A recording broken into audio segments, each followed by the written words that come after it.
Hello friends, welcome to Indian study पर आपका स्वागत है। दोस्तों, जैसा कि आप सभी लोग जानते हैं कि डेली शाम 4 बजे आप लोगों के द्वारा यूपी बीएड के लिए एक क्लास अपलोड की जाती है हमारे चैनल इंडियन स्टडी चैनल पर। तो आज 4 बज चुके हैं, क्लास आपकी अपलोड हो चुकी है, तो आप सभी लोग ऑनलाइन आ जाएं। लेकिन दोस्तों, मैं आपको क्लास आगे पढ़ाने से पहले मैं आपको एक बात बताना चाहता हूँ।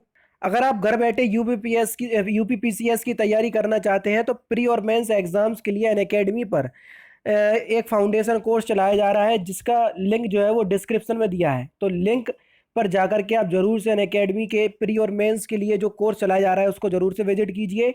और यहाँ पर आप लोगों को अगर कोर्स एनरोल करना है तो मैं आप लोगों को एक रेफरल कोड बता रहा हूँ, यूपी एग्ज़ाम। यहाँ से आपको कोर्स को एनरोल करने के लिए 10% का डिस्काउंट मिल जाएगा। ठीक है, ये आपका रेफरल कोड है जिसमें आपको 10% का डिस्काउंट मिल जाएगा। तो चलिए स्टार्ट करते हैं, देख लेते हैं पहला क्वेश्चन। पहला क्वेश्चन दोस्तों आपके सामने कि दांडी यात्रा की शुरुआत महात्मा गांधी ने कहाँ से की थी। आप सभी लोग जानते हैं, सिंपल क्वेश्चन है। तो दांडी यात्रा की शुरुआत महात्मा गांधी ने साबरमती आश्रम से की थी, यानी कि इस क्वेश्चन का कौन सा चौथा ऑप्शन आपका बिल्कुल करेक्ट हो जाएगा। दांडी यात्रा की शुरुआत महात्मा गांधी ने साबरमती आश्रम से की थी। नेक्स्ट क्वेश्चन से आपका जल्दी से इस क्वेश्चन का आंसर बताइए कि सुप्रतिष्ठित INA मुकदमा से जुड़े अधिवक्ता निम्नलिखित में से कौन है। जल्दी बताइए, जल्दी बता दीजिए इस क्वेश्चन का आंसर क्या होगा। Very good. तो आपका सही आंसर हो जाएगा भूला भाई देसाई, यानी कि इस क्वेश्चन का पहला ऑप्शन आपका बिल्कुल करेक्ट होगा। नेक्स्ट क्वेश्चन की तरफ चलते हैं। स्वतंत्रता का नवग्रहित तिरंगा पहली बार किस कांग्रेस अधिवेशन में फहराया गया था। जल्दी बताइए, question number third.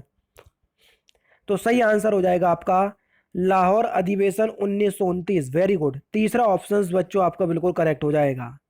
Next question, मातृ देवी की पूजा किस सभ्यता से संबंधित थी। Question number 4। जल्दी बताइए सर, इसका सही आंसर क्या होगा। वेरी गुड दोस्तों, तो सही आंसर हो जाएगा आपका सिंधु घाटी सभ्यता। तीसरा ऑप्शन करेक्ट है। नेक्स्ट क्वेश्चन, किस बौद्ध संत के प्रभाव से अशोक ने बौद्ध धर्म को ग्रहण किया। जल्दी बताइए, किस बौद्ध संत के प्रभाव से अशोक ने बौद्ध धर्म को ग्रहण किया। तो सही आंसर हो जाएगा उपगुप्त। क्या हो जाएगा दोस्तों, उपगुप्त। नेक्स्ट क्वेश्चन, राजस्थान के माउंट आबू में स्थित दिलवाड़ा जैन मंदिर किस धर्म के अनुयायियों के द्वारा निर्मित किया गया था। Question number 6। जल्दी बताइए। तो आपका जो सही आंसर हो जाएगा वह हो जाएगा जैनियों द्वारा। दूसरा ऑप्शन आपका बिल्कुल करेक्ट है, किसके द्वारा, जैनियों द्वारा। गीत गोविंद के लेखक कौन है। मोस्ट इंपोर्टेंट क्वेश्चन, जल्दी बताइए, गीत गोविंद के लेखक कौन है। तो गीत गोविंद के लेखक हैं जयदेव, यानी कि पहला ऑप्शन बिल्कुल करेक्ट है। जल्दी से आप लोग क्वेश्चंस के आंसर देते रहिए। नेक्स्ट क्वेश्चंस, दिल्ली का वह सुल्तान कौन सा था जिसने खलीफा से किसी भी प्रकार की पदवी ग्रहण नहीं की थी। और अगर आप इस वीडियो की PDF चाहते हैं तो डिस्क्रिप्शन में टेलीग्राम चैनल का लिंक दिया है, वहां पर जरूर से ऐड हो।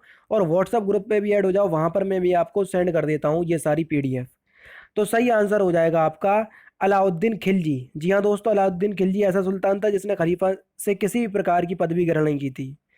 नेक्स्ट क्वेश्चन, हमारे सौर मंडल का कौन सा ग्रह आकार में पृथ्वी के समान है, जिसको हम पृथ्वी की जुड़वा बहन भी कहते हैं और इनको ट्विंस सिस्टर भी कहते हैं।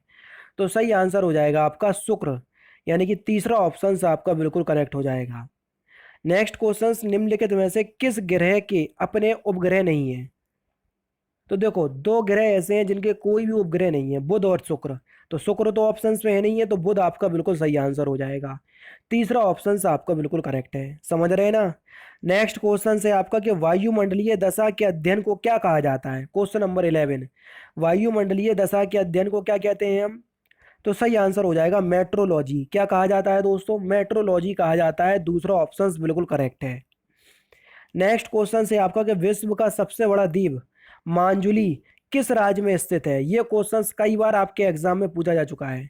तो विश्व का सबसे बड़ा द्वीप मांजुली जो है ये असम राज्य में स्थित है। कहाँ पर दोस्तों, असम राज्य में स्थित है। यानी कि इस क्वेश्चन का दूसरा ऑप्शन बिल्कुल करेक्ट होगा। पश्चिमी घाट के उत्तरी भाग को किस नाम से जाना जाता है। Important question. पश्चिमी घाट के उत्तरी भाग को हम किस नाम से जानते हैं। तो आपका जो सही आंसर हो जाएगा 13 का सी, कोंकण तट कहते हैं। क्या कहते हैं दोस्तों, कोंकण तट। नेक्स्ट क्वेश्चन है आपका कि किस प्रजाति के वृक्ष नीलगिरी में समान रूप से मिलते हैं। Important questions. किस प्रजाति के वृक्ष नीलगिरी में समान रूप से मिलते हैं? सही आंसर हो जाएगा आपका यूकेलिप्टस। और ये भारत में पाए जाने वाले सबसे लंबे पेड़ भी होते हैं, ये भी ध्यान रखना। आपको सूची 1 को सूची 2 से मिलाना है, यानी कि सहायक नदी ये है और मुख्य नदी ये है। कौन सी नदी जो कौन सी मुख्य नदी की सहायक नदी है, ये आपको बताना है। जल्दी बताइए कि कौन सा जो है बिल्कुल सही दिया। चंबल जो है वो नर्मदा की सहायक नदी है, हो सकता हो। नहीं भैया, ये तो गलत है। सोन जो है वो यमुना की है, गलत। मानस जो है वो ब्रह्मपुत्र की। तो देखो इसमें जो कौन सा युग्म सही है, आपका जो सही आंसर हो जाएगा केवल 3। मानस जो है वो ब्रह्मपुत्र की सहायक नदी है, यानी कि तीसरा ऑप्शन करेक्ट। नेक्स्ट क्वेश्चन, निम्नलिखित में से कौन सा भारत की निम्न कृषि उत्पादकता के लिए उत्तरदायी नहीं है? इंपॉर्टेंट क्वेश्चन, कृषि उत्पादकता के लिए उत्तरदायी नहीं है। सही आंसर हो जाएगा आवश्यक आदानों की उपलब्धता, यानी कि दूसरा ऑप्शन करेक्ट है। निम्नलिखित में से कौन लोकतांत्रिक व्यवस्था के लिए अपरिहार्य है? निम्नलिखित में से कौन लोकतांत्रिक व्यवस्था के लिए अपरिहार्य है? तो सही आंसर हो जाएगा ये सभी। स्वतंत्रता और निष्पक्ष चुनाव, अवसर की समानता और अधिकारों की सुरक्षा। नेक्स्ट क्वेश्चन, संविधान किस तिथि को संपूर्ण बनकर तैयार हुआ था? ध्यान रखना, किस तिथि को बनकर तैयार हो गया था? तो 26 नवंबर 1949 को बनकर तैयार हो गया था और इसी दिन आपका अंगीकृत किया गया था। लेकिन स्वीकार किया गया था 26 जनवरी 1950 को, लागू किया गया था। तो ये भी आपको पता होना चाहिए। नेक्स्ट क्वेश्चन, भारत के संविधान में मौलिक अधिकार कौन से संविधान संशोधन के द्वारा जोड़े गए? तो देखो मौलिक अधिकार जो है सरदार स्वर्ण सिंह समिति की सिफारिश पर जोड़े गए। और कई बार तो यही पूछ लिया जाता है कि मूल संविधान में मौलिक अधिकार थे या नहीं, तो नहीं थे। इसे 42वें संविधान संशोधन के द्वारा जोड़ा गया था, आपको पता होना चाहिए। नेक्स्ट क्वेश्चन, भारतीय संविधान के किस अनुच्छेद द्वारा यह शर्त लगाई गई कि राज्य के नीति निर्धारित सिद्धांत किसी न्यायालय द्वारा लागू या वाद योग्य नहीं होंगे? कौन सा अनुच्छेद कहता है? तो सही आंसर हो जाएगा अनुच्छेद 37, यानी कि तीसरा ऑप्शन आपका बिल्कुल करेक्ट है। कौन सा अनुच्छेद? अनुच्छेद 37। इंपॉर्टेंट क्वेश्चन है। चलिए नेक्स्ट क्वेश्चन की तरफ चलते हैं दोस्तों। तो नेक्स्ट क्वेश्चन आपके सामने, भारत के संविधान के अंतर्गत नीति निर्देशक तत्वों का मुख्य उद्देश्य क्या है?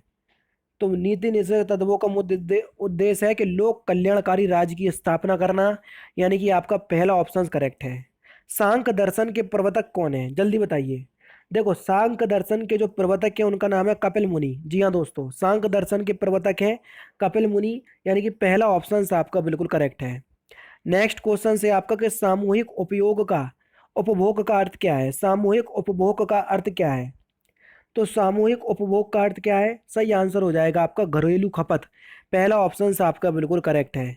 निम्नलिखित में से किस वस्तु की मांग लोचदार है? Question number 24। निम्नलिखित में से किस वस्तु की मांग लोचदार है? Question number 24। तो सही आंसर हो जाएगा चावल। तीसरा ऑप्शन आपका बिल्कुल करेक्ट है।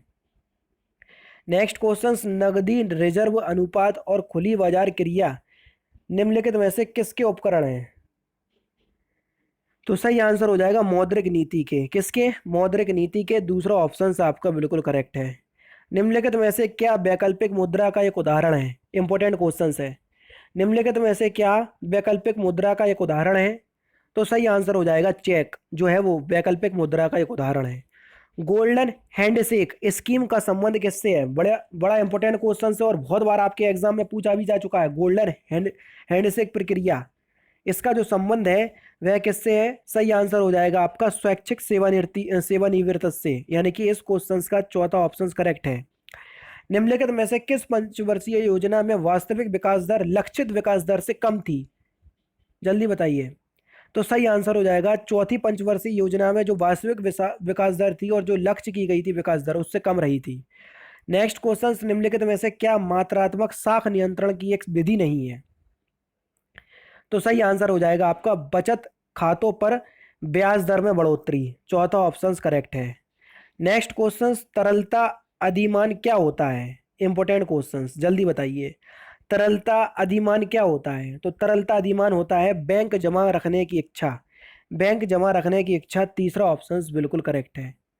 नेक्स्ट क्वेश्चन, प्रति सेकंड एक खराब गणना करने की क्षमता से युक्त परम 10,000 कंप्यूटर का निर्माण किसने किया? जल्दी बताइए। एक खरब है, सॉरी, प्रति सेकंड एक खरब गणना करने की क्षमता से युक्त परम 10,000 कंप्यूटर का निर्माण किसने किया था? तो ये किया था सीडेक ने। समझ रहे? तीसरा ऑप्शन करेक्ट है। डीटीपी का फुल फॉर्म क्या होता है? डीटीपी का फुल फॉर्म तो डीटीपी का फुल फॉर्म होता है आपका डेस्कटॉप पब्लिशिंग। क्या होता है? Desktop publishing. यानी कि इस क्वेश्चन का पहला ऑप्शन करेक्ट है। गुट निरपेक्षता से क्या अर्थ है? और गुट निरपेक्ष आंदोलन की स्थापना 1961 में की गई थी, ये भी पता होना चाहिए। तो गुट निरपेक्षता से का क्या अर्थ है? शक्ति पुंजों में तटस्थता। यानी कि दूसरा ऑप्शन आपका बिल्कुल करेक्ट है। नेक्स्ट क्वेश्चन, भारत राष्ट्र संघ का सदस्य कब बना? संयुक्त राष्ट्र संघ का। तो भारत जो है संयुक्त राष्ट्र का सदस्य जो है 1945 में ही बना था, जब इसकी स्थापना हुई थी। और संयुक्त राष्ट्र दिवस प्रत्येक वर्ष हम 24 अक्टूबर को मनाते हैं, ये भी आपको पता होना चाहिए। संयुक्त राष्ट्र संघ की महासभा के अनुसार किस तिथि को अंतर्राष्ट्रीय शांति दिवस मनाते हैं? अंतर्राष्ट्रीय शांति दिवस। तो अगर हम बात करें अंतर्राष्ट्रीय शांति दिवस की, तो आपका जो सही आंसर हो जाएगा वह हो जाएगा आपका 21 सितंबर। तीसरा ऑप्शन से आपका बिल्कुल करेक्ट है। नेक्स्ट क्वेश्चन से आपका कि विश्व व्यापार संगठन का मुख्य उद्देश्य क्या है? जल्दी बताइए। विश्व व्यापार संगठन WTO का मुख्य उद्देश्य क्या है? तो आपका जो सही आंसर हो जाएगा वह हो जाएगा विश्व व्यापार की मात्रा में वृद्धि और प्रतिबंधों की समाप्ति। नेक्स्ट क्वेश्चन, निम्नलिखित में से कौन सा पुरस्कार खेल में प्रशिक्षण के लिए दिया जाता है? जल्दी बताइए। तो आपका जो सही आंसर हो जाएगा वह हो जाएगा आपका द्रोणाचार्य पुरस्कार। यानी कि इस क्वेश्चन का दूसरा ऑप्शन बिल्कुल करेक्ट है। कौन सा दोस्तों? द्रोणाचार्य पुरस्कार। अर्थशास्त्र का नोबेल किसके द्वारा दिया जाना आरंभ हुआ? अर्थशास्त्र का नोबेल, तो सही आंसर हो जाएगा स्वीडिश सेंट्रल बैंक। यानी कि इस क्वेश्चन का दूसरा ऑप्शन आपका बिल्कुल करेक्ट है। और जो अर्थशास्त्र का नोबेल सबसे पहले किस भारतीय को मिला था? अमर्त्य सेन 1998 में, ये भी पता होना चाहिए। मूर्ति देवी साहित्य पुरस्कार किसके द्वारा दिया जाता है? तो मूर्ति देवी साहित्य पुरस्कार जो है ये भारतीय ज्ञानपीठ ट्रस्ट के द्वारा दिया जाता है। तीसरा ऑप्शन आपका बिल्कुल करेक्ट है। तो दोस्तों ये थे आपके 39 क्वेश्चन और लास्ट है 40, जिसका आंसर आप लोगों को कमेंट बॉक्स में बताना है कि संयुक्ता पाणिग्रह का संबंध किस नृत्य से है। इसका सही आंसर आप लोगों को कमेंट बॉक्स में बताना है। तो दोस्तों फिलहाल की वीडियो में सिर्फ इतना ही। अगर आपको वीडियो पसंद आए तो प्लीज़ दोस्तों वीडियो को लाइक कीजिए, शेयर कीजिए और साथ ही साथ हमारे चैनल को सब्सक्राइब करना ना भूलें, क्योंकि मैं रोजाना इसी तरह की वीडियोज़ आप लोगों के लिए लाता रहता हूँ। नमस्कार दोस्तों, जय हिंद, जय भारत।